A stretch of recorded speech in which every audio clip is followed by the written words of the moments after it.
দেশে মানে এক জায়গায় একটা বড় হোটেল ছিল। কি ছিল?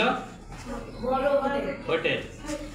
বিরিয়ানি, তেহেরি, মোগলাই, তারপরে পোলাও, বিভিন্ন রকম আইটেমের খাবার সেখানে তৈরি হতো। এই হোটেলের সামনে কি লেখা ছিল জানো? এই হোটেলে যে খাবে তাকে কোনো টাকা দিতে হবে না, তার নাতি ছেলেরা টাকা পরিশোধ করিবে। এইটা পড়ে দেখে এক ভদ্রলোক সেদিন দেখা খুব ভালোই, আমি খাবো, আমার নাতি ছেলেরা, মেয়ে ছেলে হোক বা ছেলের ছেলে হোক, এরাই টাকা দেবে, তাহলে তো আমার আর সমস্যা নেই, পকেটে টাকা নেই তাই কি। বিরিয়ানি, পোলাও, দই, মিষ্টি অনেক পেট ভরে খেয়েছে, অনেক কষ্ট করে খেয়েছে, খাই বেশি করে, টাকা তো আমার দিতে হচ্ছে না। ঘর বসে খাওয়া খেয়ে পেয়ে গেছে বলে ওয়েটারের কাছে বলতে একটা টিস্যু দেয়, টিস্যু দিয়েছে, একটু জিরে ভাজা দেয়, জিরে ভাজা দিয়েছে, এক কাপ কফি দেয়, কফি দিয়েছে, সুন্দর করে খেয়ে বেড়ে চলে আসছে। চলে আসার সময় সেই দোকানের যে মালিক বলছে, ভাইজান ভাইজান,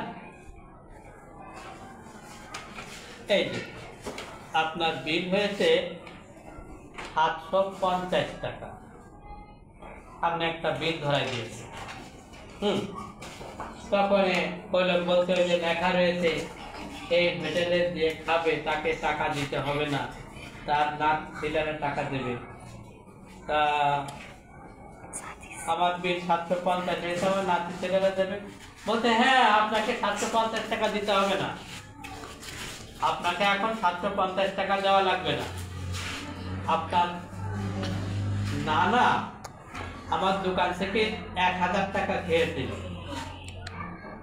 আপনি 1000 টাকা দিয়ে যান, আপনার নানার টাকাটা আজকে দিয়ে যান, আর আপনার টাকা দেবে আপনার নাতি ছেলেরা। কি বুঝলে? যেই যাবে সে নিশ্চয় কারোর নাতি অথবা কারোর দাদার নাতি ছেলে নয়, কারোর পোতা ছেলে, ঠিক না? হোটেলে যেই ঢুকবে তার বাপের বাপ ছিল অথবা মার বাপ ছিল, ছিল না?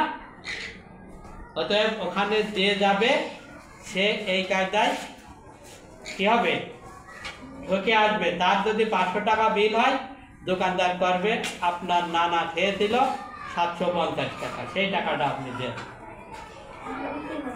আর নানা আসলো কি নানি আসলো, কি রান্না করলে, সেই জন্য আমার পড়া বন্ধ থাকতে পারে? আমার পড়া বন্ধ হবে ফাতেমার নানা আসলে? ফাতেমার নানা আসুক, নানি আসুক, কোনো অজুহাতে পড়া বন্ধ হবে না। সবাই রাজি? লাইট হয়ে যাক।